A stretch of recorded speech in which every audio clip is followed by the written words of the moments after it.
What's up, you? That's my cat, Izzy. My name is Brian. I got top 4 at the Pranky Bois case tournament that they did remote duel yesterday with Sky Striker. Did 8 rounds of Swiss. I went 7-1, and then I won top 16. I won top 8, and I lost top 4 because he had anti-spell and solemn judgment. I had the out to the anti-spell too. I was gonna win the game, and then he's like, "I have solemn judgment," and then I lost.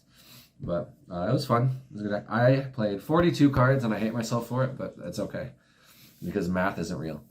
Let's get into it. 3-way, 2 rows. I've been playing this ratio for a long time, and I'm going to keep it that way for a long time. 3 Ash, 3 Veiler, and then Celestial Dasher. I've been back and forth on cutting this to 2, but I didn't, and I liked it a lot. If you're going second, you just want as many either hand traps or going board breakers as you can, as long as you always have a way to play. These are the one-ofs for the Sky Striker spells. This is basically a Sky Striker spell because it searches for only Sky Striker cards. I guess this actually also searches this. It's never come up for me, but if you were like desperate, or you're like, you didn't have any Rays or Roses left, and you haven't gone DPE yet, you can road it for this. That's interesting. 3 Widow, 2 Shark, then 1 Burner, 1 Eagle, 1 Airspace, and I guess we'll do 1 Terraforming with the Airspace. For non-striker, we also played Mystic Mind for the Terra.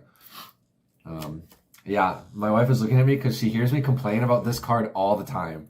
I hate this card. This card is super degenerate. Every time somebody activates this card on me, I rage. Hypocrite. Yeah, it's awful. I hate this card so much. But, like, it just, if they don't open the Imperial Order, if you open this with like a droplet or something, you can just like sit until you can pick apart their board with DPE. And you can out this on your own easily enough. So it happened at least once in the case tournament where I just activated mine against a tri-player. He had 2 monsters. I sat on it. Eventually I summoned DPE, picked apart his back row, hit his monsters, and then just waited till I had Widow Anchors.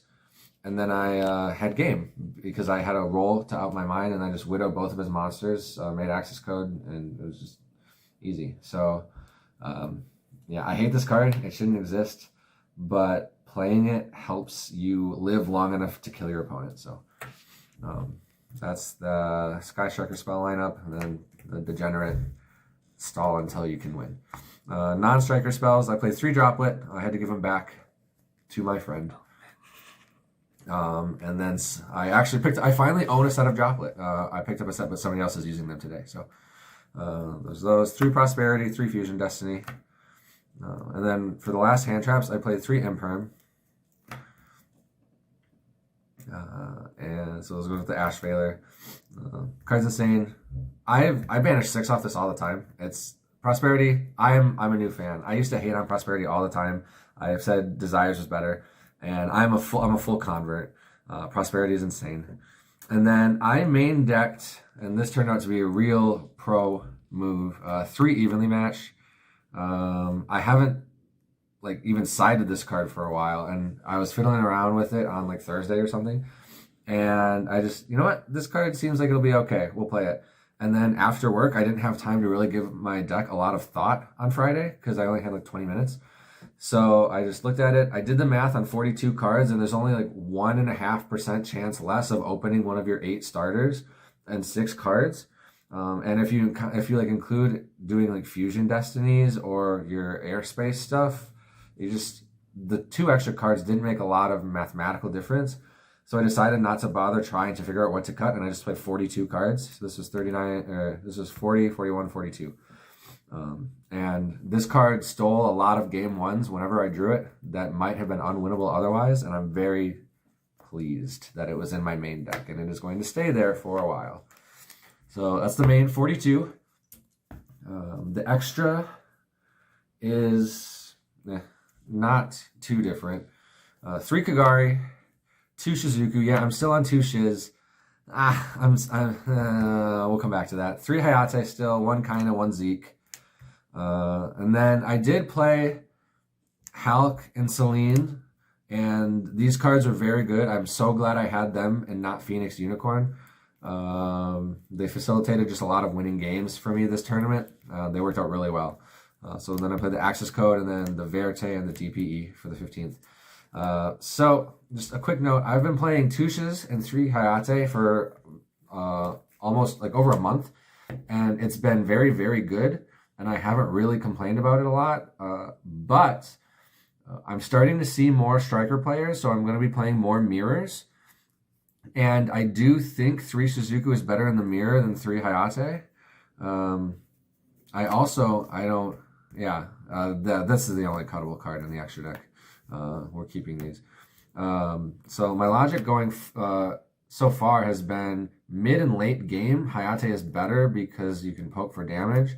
And mid and late game, Shizuku is dead more than Hayate because sometimes you run out of Sky Striker cards in your deck. But there have been a few instances, not all of them have caused me to lose. Actually, I don't think any of them caused me to lose a game, but there's been times where like I will win this game faster if I had a 3rd Shizuku. And sometimes that does matter, so we're going to go back to contemplating switching this to 3 Shiz and 2 Hayate. But I'm still happy that I play this ratio, and I still think it's good. I'm just starting to maybe lean away from it. Maybe. Have to give it more consideration. This card is the best card in my extra deck, so it's going face up there. Side deck, 3 Nibiru. I messed around with Droll and then I took it out. I just think Nibiru is better. And I'm so glad I did because I played a Prank Kids in top 16 and that was a close one. 3 Cosmic, 2 Twin for the chainable outs to the Floodgates. And then the Sanctums and the There Cans. I'm not convinced about this card right now. I still think it's okay. This card's obviously insane for the Floodgate. If they don't have out the Floodgate, they can't play. And if they can't play, you win, usually. I'm still iffy about this. But yeah, no, the Prankins match, I'm so glad I had Nibiru's because it helped get me there game 2. And then game 3 hadn't started yet when time was called, so we got 2 turns each, and he made me go first, of course. I was able to game him by putting 9,500 damage on board because what I did was I had my own Kagari here. I got him enough spells engraved where I Widowed Anchored his DPE, he chained it. I chained my own second Widow Anchor, and then I chained a Hornet Drones. So I took his DPE, summoned the token, and then triggered a Rose in hand too, because I had Drones and Rose and Double Widow. So Rose summoned, I linked this into Hayate, the token, and Rose into Zeke. Zeke banishes access code, trigger Rose in here to summon back, and then Zeke send the field spell, and the field spell summon Array. So I had Zeke at 25, DPE at 25, and then Array, Rose, and a Hayate for 45 for 9,500 per game. And I beat Prank Kids in time, which is just unreal. I killed him, but also we were in time, so 2 turns each. I had to do it in 2 turns. It was nuts. That was probably the craziest play I made all day. And I lost game 1, so having these in game 2 helped me get there. And yeah, so the only thing I'd really consider changing in the side deck is finding something else for going first. Not sure. Maybe I play 3 Judgment and a red Reboot so I don't lose the Solemn Judgment again. Even though red Reboot I think is bad in this deck. But yeah, that's the list. Shout out to sponsors. We got TGG Gaming, a local Minnesota store. Rising Star, another local Minnesota store. MetaMats. Shout out to DB Grinder. Shout out to YGO Daily. Oh my God, what's our code? If you watch me on Twitch, twitch.tv/MidwestGamingYGO, our YGO Daily code is on there, MWG5 or something. And you can save 5% on your singles. Shout out to Izzy, the star of the show. She's camera shy right now. She's mad because we fed her dinner late. Shout out to Montana, who lets me play Yu-Gi-Oh all the time, and who tried to stay up while I played Yu-Gi-Oh until 5:30 in the morning for this case tournament because the hosts were in New Zealand. So that was a trip. I don't think I'm forgetting a sponsor, and if I am, I'm sorry, Joe. Okay.